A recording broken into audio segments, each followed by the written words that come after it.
Previous video में हमने देखा प्री हिस्ट्री के बारे में। हमने प्रोटो हिस्ट्री, अब हम प्रोटो हिस्ट्री शुरू करेंगे जिसमें हम हड़प्पा सिविलाइजेशन देखते हैं। प्री हिस्ट्री में क्या था कि हमारे पास कोई रिटन रिकॉर्ड्स ही नहीं थे, लेकिन प्रोटो हिस्ट्री जो हड़प्पा सिविलाइजेशन है इसमें हमारे पास रिकॉर्ड्स हैं, रिटन रिकॉर्ड्स, लेकिन उन्हें डिसाइफर नहीं किया गया है अभी तक, उन्हें पढ़ा नहीं गया है अभी तक। उनके सिंबल्स को हम अभी भी समझ नहीं पा रहे हैं, अभी भी इसको पढ़ने की कोशिश की जा रही है। तो हड़प्पा सिविलाइजेशन 3000 से 1800 बीसी तक रहा। ये प्रोटो हिस्ट्री में आता है, इसे ब्रॉन्ज एज भी कहते हैं क्योंकि हम अभी देखेंगे कि इसमें ब्रॉन्ज के टूल्स मिले हैं। हड़प्पा सिविलाइजेशन जो था उसमें अलेक्जेंडर कनिंगनम जो थे, जो फर्स्ट डायरेक्टर जनरल थे आर्कियोलॉजिकल सर्वे ऑफ इंडिया के, उन्हें फादर ऑफ इंडियन आर्कियोलॉजी भी कहा जाता है, उन्होंने ये इसको एक्सकवेट करवाया था।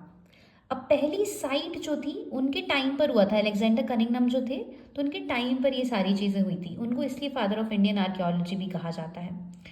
अब हम देखिए हड़प्पा के बारे में। हड़प्पा जो थी वो पहली साइट थी जिसे डिस्कवर किया गया था। हड़प्पा जो थी वो 1921 में डिस्कवर हुई थी। इसे डिस्कवर दयाराम सहानी ने किया था। और अभी ये कहाँ पर है तो ये पंजाब पाकिस्तान से डिस्कवर करी गई थी और वहाँ लेफ्ट साइड ऑफ रावी नदी है।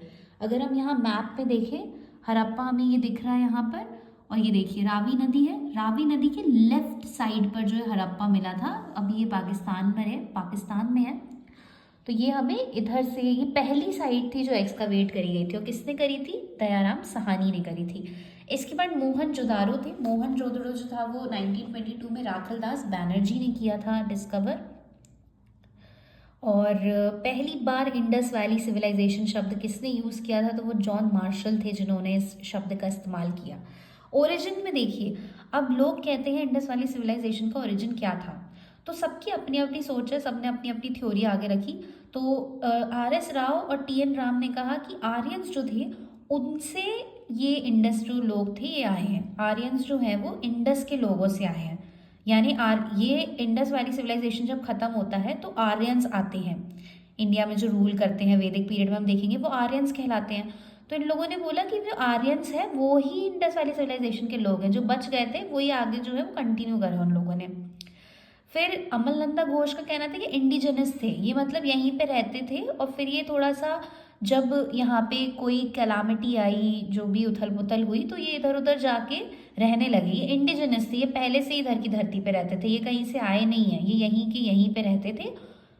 और फिर जो जॉन मार्शल थे और गॉर्डन चिल्डे थे, उन्होंने क्या थ्योरी रखी कि ये लोग मीजोपोटामिया से रिलेटेड, यानी मीजोपोटामिया जो है उस टाइम पे मीजोपोटामिया भी एक हुआ करता था, एक सिविलाइजेशन थी मीजोपोटामिया की। जैसे इंडस वैली हड़प्पा सिविलाइजेशन थी वैसे ही मीजोपोटामिया की सिविलाइजेशन थी।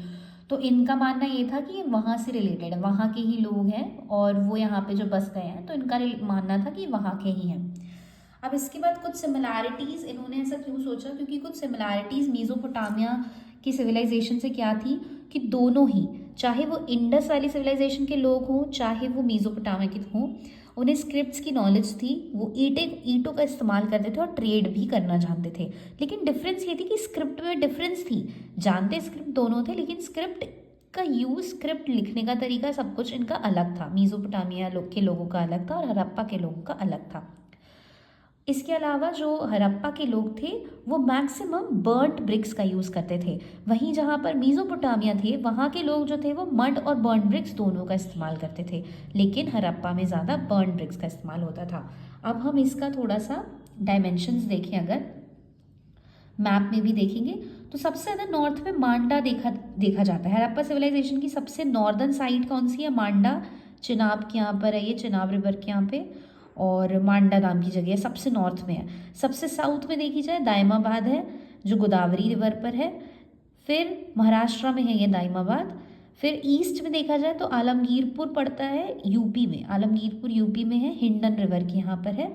और सबसे वेस्ट में देखा जाए पाकिस्तान में तो सुतका गेंडोर नाम की एक साइट है जो दक्ष रिवर पर है। यहाँ पे हम देख लेते हैं, देखिए सबसे नॉर्थ में ये हमें शौर्तुगाई जो दिख रहा है वो बहुत बाद में डिस्कवर हुआ है, शौर्तुगाई अफगानिस्तान में, वो भी हड़प्पा की जगह है। लेकिन सबसे नॉर्थ में हम जो मानते हैं वो मानते हैं मांडा को, मांडा जो चिनाब रिवर के पास है। सबसे आप ईस्ट में देखेंगे तो ये आलमगीरपुर दिख रहा है यूपी में, राइट हैंड साइड पे। सबसे नीचे देखिएगा तो दाइमाबाद महाराष्ट्र में। सबसे साउथ की साइड मानी जाती है, और सबसे वेस्ट में देखा जाए तो सुत का गैंडोर दिख रहा होगा, ये पाकिस्तान में। तो ये जो साइट्स हैं ये कुछ इंपॉर्टेंट साइट्स हैं हड़प्पन सिविलाइजेशन की। इसके अलावा अभी हम और देखते हैं इसके बारे में। अब हम देखते हैं कंटेम्प्रेरी कौन कौन सी सिविलाइजेशन थी उस टाइम पे। उस टाइम पे जब हड़प्पा सिविलाइजेशन थी तो और भी सिविलाइजेशंस थी जो वहाँ पर रह रही थी आसपास के जगहों पे। तो एक मीज़ोपोटामिया थी, इन लोगों से ये लोग ट्रेड करते थे। हमें पता कैसे चला है, क्योंकि इनका ट्रेड होता था, तो इनकी भी कुछ चीज़ें जो है वो हमें एक्सकावेट हुई हैं, मिली हैं, जिसकी वजह से हमें पता चला कि अच्छा ये सेम टाइम पर एग्जिस्ट करते थे। तो कुछ मीज़ोपोटामिया है, एक सुमेरियन है, और एक इराक सिविलाइजेशन थी। अब हम एक एक करके इसके बारे में जानते हैं। हड़प्पा सिविलाइजेशन के लोग क्या करते थे, कैसे रहते थे, सब कुछ। सबसे पहला है सिटी प्लानिंग। सिटी प्लानिंग आप देखिए कैसी होती थी यहाँ पे आपको साफ दिख रहा होगा। सबसे पहले एक इस ड्राइंग को देखिए, सबसे पहले एक गेटवे है नीचे, ये दरवाज़ा है, बाकी इसके अगल बगल ये दीवार है जिन्हें सिटी वॉल्स कहा जाता है। एक यहाँ से गेट है बड़ा सा, और फिर पूरा सिटी वॉल से ये घिरा हुआ है। अब कॉमन लोगों के हाउस है। अब आप ये सारी चीज़ें देखिए कि ये पूरा 90 डिग्री में बना हुआ है, ये स्ट्रेट है, then it goes in 90 degree, this is all 90 degree in rectangular form. ये सब 90 डिग्री रेक्टेंगुलर फॉर्म में है। ये कॉमन लोगों के घर हैं जिनके दरवाजे आप देखिएगा तो यहाँ सड़क की तरफ खुल रहे हैं, सड़क की तरफ खुल रहे हैं सारे दरवाजे, है ना। और ये इसी के बगल से यहाँ पे ड्रेनेज सिस्टम होती थी, यहाँ पे ड्रेनेज सिस्टम होती थी इसी के बगल से। और फिर इसको ग्रिड पैटर्न कहा जाता है। ये जो ऐसी स्ट्रीट्स होती हैं इन्हें ग्रिड पैटर्न कहा जाता है। ये ऐसी जो स्ट्रीट्स होती हैं तो ये ग्रिड पैटर्न स्ट्रीट्स कहलाती हैं। अब ये थोड़े से ऊंचे प्लेटफॉर्म पे, थोड़े से रेज्ड प्लेटफॉर्म पे यहाँ पे जो बना था इसको सिटाडेल कहा जाता था। सिटाडेल जो होता था वहाँ पर रूलर्स के घर होते थे, पब्लिक बिल्डिंग्स और मार्केट एरियाज होती थी। ठीक है, थोड़ा सा अमीरों का एरिया होता था सिटाडेल, जहाँ पे ऐसा माना जाता है कि रूलर्स रहते थे। अब सिर्फ एक ऐसी जगह यहाँ पे नॉन सिटाडेल है। तो जो नॉन सिटाडेल एरिया है वो हमें कहाँ देखने को मिलता है, नॉन सिटाडेल एरिया हमें देखने को मिलता है चहूदड़ों में। चहूदड़ो कहाँ पर है, यहाँ पर देखिए चहूदड़ो ये है, ये ठीक है पाकिस्तान में है चहूदड़ो। तो यहाँ पे ये एक ऐसी साइड थी अकेली जहाँ पे नॉन सिटाडेल था, यानी ये एग्जिस्ट नहीं करता था, जहाँ पे बाकी सारे साइड्स में सिटाडेल और ऐसे नॉर्मल हमें मिला हुआ है। धोलावीरा जो था वो 3 पार्ट्स में डिवाइड था, जैसे हर सिटी हम देख रहे हैं तो सिटाडेल और नॉन सिटाडेल में डिवाइडेड है, लेकिन धोलावीरा एक ऐसी जगह थी जहाँ 3 पार्ट्स का डिवीजन था। इसके अलावा हम देखें तो सिटाडेल फोर्टिफाइड होता था। फोर्टिफाइड यानी कि ये पूरा कवर होता था, यहाँ पूरे वॉल्स होती थी, यानी कि कॉमन लोगों के लिए इतने आसानी से ओपन नहीं होता था। यहाँ पे वॉल्स होती थी और बस वो शॉपिंग करने ही आते थे।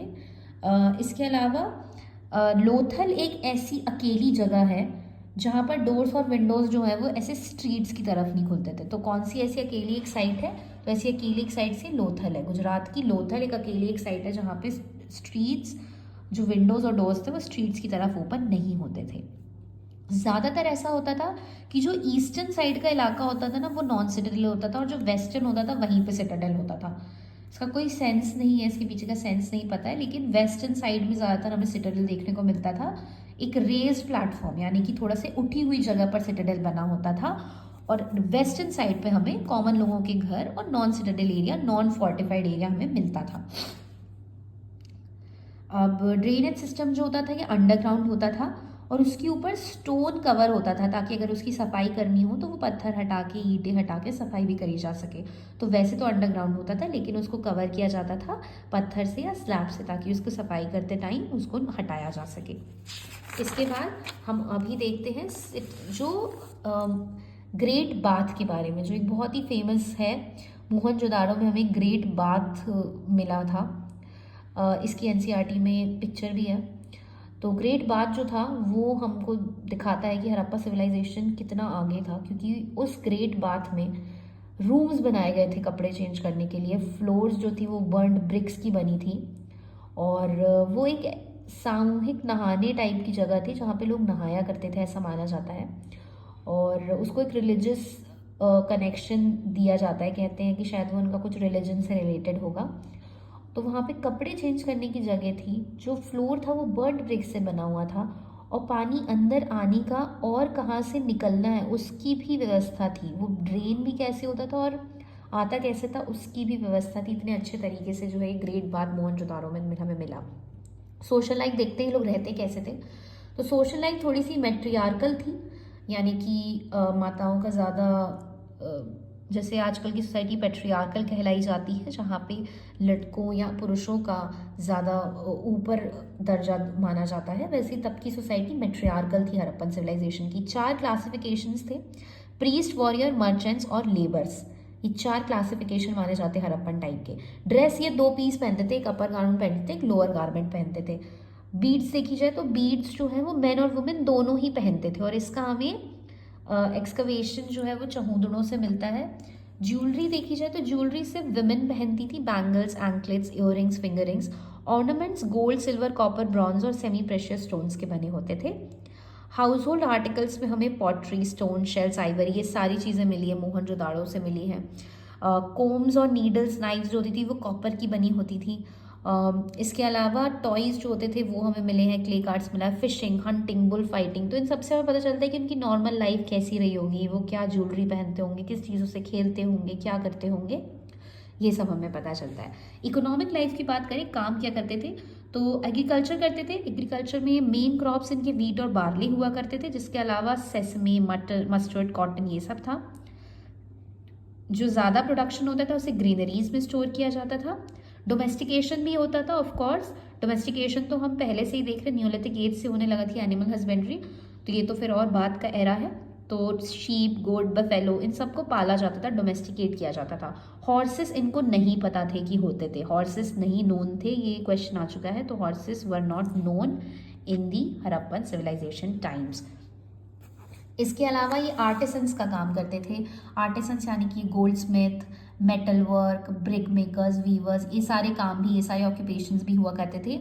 और ट्रेडिंग होती थी, इंटरनेशनल ट्रेड होता था। ट्रेड जो होता था वो बार्टर में होता था, पैसे नहीं थे, बार्टर सिस्टम चलता था उस टाइम पे। तो ट्रेड किससे करते थे, मेसोपोटामिया, अफगानिस्तान, ईरान, ये सिविलाइजेशन उस टाइम पे थी, तो इनसे ट्रेड किया जाता था। इंपोर्ट करते थे गोल्ड, कॉपर और टिन, जिनकी चीज़ें बनाई जाती थी। और एक्सपोर्ट हम क्या करते थे, हमारे पास एग्रीकल्चर प्रोडक्ट्स बहुत थे, तो हम wheat, barley, peas, oil seeds, ये सब उनको देते थे। फिनिश प्रोडक्ट्स जो हैं वो भी बाहर भेजे जाते थे, जैसे हम पॉटरी, बीड्स, टेराकोटा फिगरीन्स जो हमें मिले भी हुए हैं, उन सबको भी एक्सपोर्ट किया जाता था।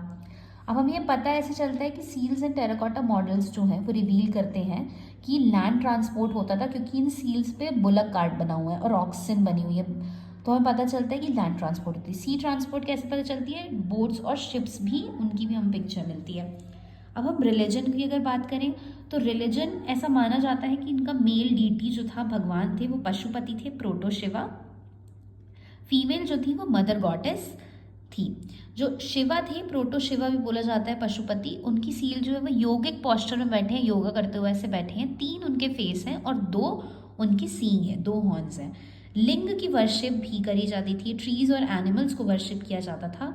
और ऐसा माना जाता है कि घोस्ट और ईविल में भी बिलीव करते थे। ऐसा क्यों माना जाता है, क्योंकि एम्यूलेट्स भी मिले हैं। एम्यूलेट्स यानी कि जो रक्षा सूत्र और ये सब हम आज के टाइम पे पहनते हैं, वैसी सारी चीज़ें भी मिली हुई हैं, तो इसलिए माना जाता है कि किसी चीज़ में बिलीव करते थे, घोस्ट और ईविल में। बरियल कैसे होता था इनका, तो बरियल जो था वो complete burial and post cremation burial जो है वो होता था।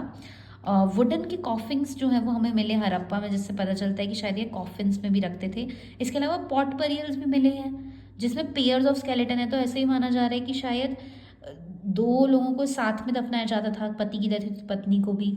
लेकिन कोई इसका पक्का सबूत नहीं है, ऐसा कोई सती का एविडेंस नहीं मिला है, तो ये कुछ भी सब सिर्फ हवा में है, ये पता नहीं है। हमें सिर्फ पॉट बरियल मिला है एक जगह पे लोथल में, जहाँ पे 2 पेयर स्केलेटन्स के मिले हैं, और फिर वुडन के कॉफिन्स मिले हैं।